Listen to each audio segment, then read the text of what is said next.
آواز دی وائس میں آپ کا خیر مقدم ہے۔ میں ہوں منصور الدین فریدی۔ آج ہم بات کریں گے خطبہ جمعہ پر، یعنی نماز جمعہ سے قبل ہونے والے خطبے اور اس کی اہمیت پر۔ خطبہ جمعہ مذہبی پلیٹ فارم پر ایک خالص مذہبی پیغام دینے کے لیے نہیں ہے۔ اس کی نہ صرف مذہبی اہمیت ہے بلکہ معاشرتی افادیت بھی ہے۔ در حقیقت مسلمانوں کو ہفتے میں ایک دن ان کی اصلاح اور رہنمائی کا سنہرا موقع ملتا ہے۔ یہ دین کے لیے چراغ تو دنیا کے لیے مشعل ہے، لیکن حقیقت میں اب کچھ اور ہو گئی ہے۔ اب اس کی فضیلت اور ثواب پر گفتگو کی جاتی ہے، لیکن اہمیت اور افادیت کا پہلو یا تو نظر انداز کر دیا جاتا ہے یا اس پر بہت کم گفتگو ہوتی ہے۔ یہی وجہ ہے کہ اب خطبہ جمعہ کے تعلق سے بہت سے اعتراضات ابھرنے لگے ہیں اور سوال بھی۔ بحث یہ ہوتی ہے کہ خطبہ جمعہ کی شکل کیا تھی اور اب کیا ہے، خطبے کا کردار کتنا اہم تھا اور اب کیا ہے، خطبہ جمعہ کی اہمیت یا دلچسپی میں کمی کا سبب کیا ہے، نمازیوں کی دلچسپی میں کمی آئی ہے یا پھر خطیب کی زبان تھم سی گئی ہے، نمازیوں کا مزاج بدل گیا ہے یا پھر خطیب کا انداز۔ نماز جمعہ جس کی روح خطبہ جمعہ ہوا کرتا تھا اب کہاں ہے؟ اس بحث کے ساتھ ایک اور سوال، اس کی اہمیت کو بحال کرنے کے لیے کیا کرنا چاہیے؟ کیونکہ خطبہ جمعہ ایک ایسا ذریعہ رہنمائی ہے جو قوم کو گمراہ ہونے سے محفوظ رکھے گا، نازک حالات میں مایوسی سے نجات دلا سکتا ہے، مذہبی طور پر ملک و قوم کی اہمیت اور ذمہ داریوں کو جو احساس ہے اس کو زندہ کرتا ہے، منافرت سے دور اور مذہبی رواداری کا پابند کر سکتا ہے۔ جب ہم ملک کے ممتاز علماء اور دانشوروں سے اس سلسلے میں بات کرتے ہیں تو ان کی الگ الگ رائے سامنے آتی ہے۔ آواز دی وائس نے اسی موضوع پر ملک کے ممتاز دانشوروں اور علماؤں سے بات کی کہ آخر وہ کیا وجوہات ہیں جن کی وجہ سے خطبہ جمعہ کی اہمیت کم ہوتی جا رہی ہے یا لوگ اس کو نظر انداز کر رہے ہیں۔ اس سلسلے میں جماعت الاسلامی ہند کے ممتاز دانشور ڈاکٹر رضی الاسلام ندوی کے مطابق حدیثوں میں رسول اللہ کے خطبے کا مختصر اور نماز کا طویل ہونے کا ذکر آیا ہے۔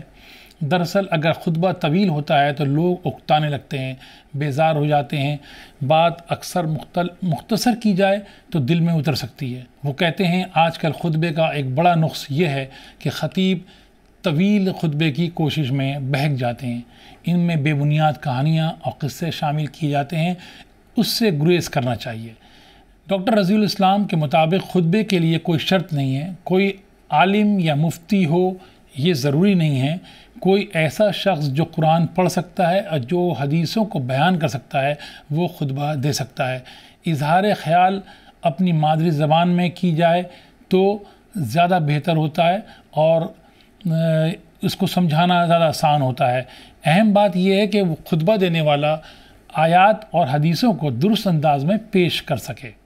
تو اس طرح سے ڈاکٹر رضی الاسلام صاحب نے جو بات کہی ہے اس سے یہ واضح ہوتا ہے کہ خطبے کا مختصر ہونا بہت ضروری ہے اور اس کے لیے زبان مقامی ہو۔ اگر وہ ہندوستان پاکستان میں ہو رہا ہے تو وہاں اردو استعمال کی جائے تاکہ لوگ اس کو آسانی سے سمجھ سکیں۔ ملک کے ایک اور ممتاز عالم مولانا ظہیر عباس رضوی صاحب کہتے ہیں کہ خطبہ جمعہ کی اس وقت عجیب و غریب صورتحال ہے۔ پہلے خطبہ نماز جمعہ کی روح ہوا کرتا تھا، اب روح جمعہ ہی غائب ہے۔ اب نماز جمعہ 2 رکعت نماز کے سوا کچھ نہیں، خطبے کے نام پر قصہ کہانیوں کا دور چل پڑتا ہے، وہ بھی گمراہ کن ہوتا ہے۔ رسول اللہ کے زمانے میں جمعے کو قائم کیا گیا تھا، وہ چیز اب نظر نہیں آتی ہے۔ خطبہ جمعہ کا مقصد تھا کہ لوگوں کو حالات حاضرہ سے واقف کرایا جائے، ان کے مسائل کا حل مہیا کیا جائے، بات معاشی ہو، سماجی ہو یا پھر مذہبی، ہر موضوع پر راہ دکھانے کا کام کرتے تھے اس قسم کے خطبے۔ مگر اب حالات برعکس ہیں۔ ظاہر بات ہے کہ اب ہم دیکھتے ہیں کہ اب جو حالات ہیں اور اب جو رجحان ہے وہ مختلف ہو گیا ہے۔ خطیب کے جو انداز ہوتا ہے وہ کبھی کبھی لوگوں کو پسند نہیں آتا ہے اور کبھی ان کی باتیں اتنی طویل ہوتی ہیں کہ لوگ اکتاہٹ کا شکار ہو جاتے ہیں۔ مولانا ظہیر عباس صاحب نے مزید کہا ہے کہ جمعے کے خطبے میں بات اتحاد کی، اتفاق کی ہو، قومی مفادات کی ہو، درمیانی راستے کی ہو، جذبات سے دوری کی ہو، بات عملی ہو اور تنازعات سے دور رکھنے کی ہو، مگر ہم بہت سی خوبیوں کو بھول گئے ہیں۔ خطبے کا مطلب ہے کہ ہم لوگوں کو راہ دکھائیں، حالات حاضرہ سے آگاہ کریں اور اپنی حکمت بنائیں۔ اس قسم کی باتیں جو ہیں وہ بہت ضروری ہیں کہ جب خطیب نماز جمعہ کے سے قبل خطبہ دے رہے ہیں تو وہ کسی بھی قومی مسئلے پر اور کسی بھی ملی مسئلے پر جب رائے ظاہر کریں تو اس میں جذبات نہیں ہونے چاہیے، اس میں تعمیری بات ہونی چاہیے، اس میں قوم کو صبر کی تلقین کرنی چاہیے، اس میں آدمی کو ایسی حکمت بتانی چاہیے جس سے کہ کہیں ٹکراؤ پیدا نہ ہو۔ اسی طرح آواز دی وائس نے مالیگاؤں کے عالم و سنسکرت کے ماہر مولانا جلال الدین قاسمی صاحب سے یہ بات کی تھی۔ خطبے کے لیے ان کا کہنا ہے کہ یہ ایک وسیع سوچ اور نظریے کی ضرورت ہوتی ہے جس پر کسی مولانا یا عالم کا دبدبہ یا اجارہ داری نہیں ہے۔ اس پلیٹ فارم سے ہر کوئی اپنا پیغام دے سکتا ہے بشرط یہ کہ وہ اس کا اہل ہو۔ خطبہ اب بھی ایک بہترین ذریعہ ہے جس سے مسلمان ایک دوسرے کے ساتھ جڑ سکتے ہیں، اپنے مسائل کے حل تلاش کر سکتے ہیں۔ مولانا قاسمی صاحب نے ایک اہم بات اور کہی ہے کہ ہمیں نئی نسل کو آگے لانے کے لیے خطبے کا موقع بھی انہیں دینا چاہیے۔ اب نئی نسل کے تعلق سے انہوں نے یہ بات کہی ہے کہ کیونکہ ایک دور تھا جب ہر کوئی اردو جانتا تھا یا ہندی جانتا تھا، اب نئی نسل جو ہے وہ انگلش کا استعمال زیادہ کر رہی ہے، اس لیے خطبے میں لینگویج بھی ذرا مکس ہونی چاہیے، اردو کے ساتھ انگلش کا استعمال بھی ہونا چاہیے تاکہ اس سے لوگوں کو سمجھنے میں آسانی ہو، کیونکہ بہت سے جو اردو کے الفاظ ہوتے ہیں وہ شاید نئی نسل کے لوگ نہ سمجھ سکیں۔ تو ان کا مشورہ یہ ہے کہ خطبہ دیں تو اس میں لوگوں میں دلچسپی پیدا کرنے کا موضوع ہو، حالات حاضرہ سے وہ ایسے موضوع کو اٹھائیں جس سے کہ قوم کو ضرورت ہو جس کے بارے میں جاننے کی۔ تو اور انہوں نے اس بات میں ترغیب کی ہے کہ اب تک وہی روایت چلی آ رہی ہے جو پرانا انداز تھا کہ خطیب کی للن ترانی چل رہی ہے اور وہ اپنے ایک روایتی انداز میں بات کر رہے ہیں، لیکن وہ کہتے ہیں کہ اب نیا دور آ گیا ہے، نئی نسل ہے، ان کا انداز سوچنے کا الگ ہے، اس لیے اس کو بدلنا چاہیے۔ ایسے ہی ممبئی کے انجمن اسلام کے سربراہ ڈاکٹر ظہیر قاضی صاحب نے آواز دی وائس سے بات کرتے ہوئے کہا تھا کہ خطبہ صرف ایک تقریر نہیں ہے بلکہ قوم کو راہ دکھانے کی ذمہ داری ہے، ایک قیادت ہے، اس کی ایک حیثیت ہے، اس کا ایک وزن ہے، اور بات صرف ثواب کی اور افضلیت کی نہیں ہے، یہ دنیاوی اہمیت بھی ہے اس کی، اور رسول اللہ صلی اللہ علیہ وسلم کا بھی یہی مقصد تھا کہ نماز جمعہ میں لوگوں کو اکٹھا کر کے وہ دین کے ساتھ ساتھ دنیا سے بھی باخبر رکھیں۔ مختلف مسائل پر بات کرتے تھے وہ خطبے کے دوران، اور اس کا نتیجہ یہ ہوتا تھا کہ مدینہ میں اور مکہ میں جہاں بھی وہ نماز جمعہ کے خطبہ دیا کرتے تھے لوگ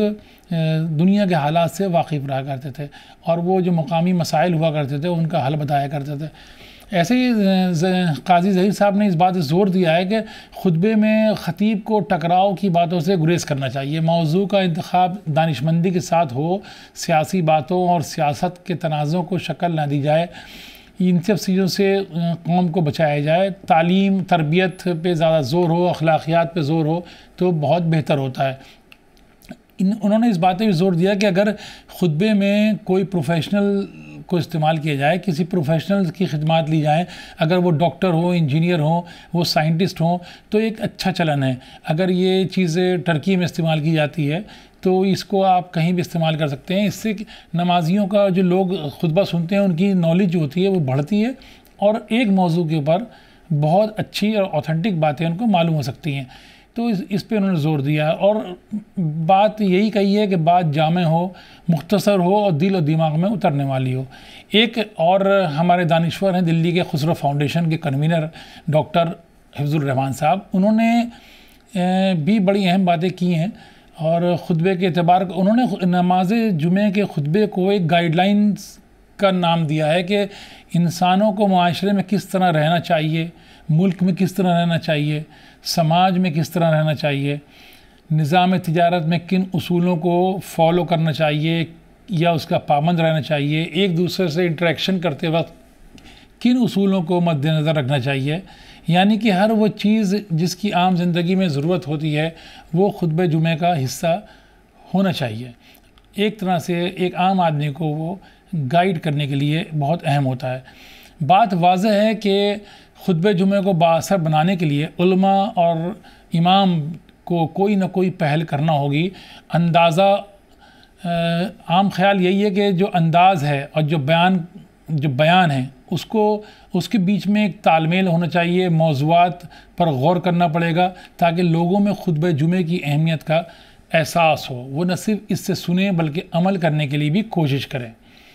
ہم اس امید کے ساتھ کہ آپ سب کو یہ پیشکش پسند آئی ہوگی، یہ امید کرتے ہیں کہ خطبہ جمعہ کی اہمیت کو بحال کرنے کے لیے نہ صرف خطیب اپنی طرف سے محنت کریں گے بلکہ نمازی جو نماز جمعہ پڑھنے جاتے ہیں وہ خطبے کو سننے کی نیت سے بھی مسجد کا رخ کریں گے، کیونکہ خطبے میں بہت سی چیزیں ایسی ہوتی ہیں جو آپ کو معلومات مہیا کرنے کے ساتھ ساتھ راہ دکھاتی ہیں۔ اس پیشکش میں آج تک اتنا ہی۔ الوداع، خدا حافظ۔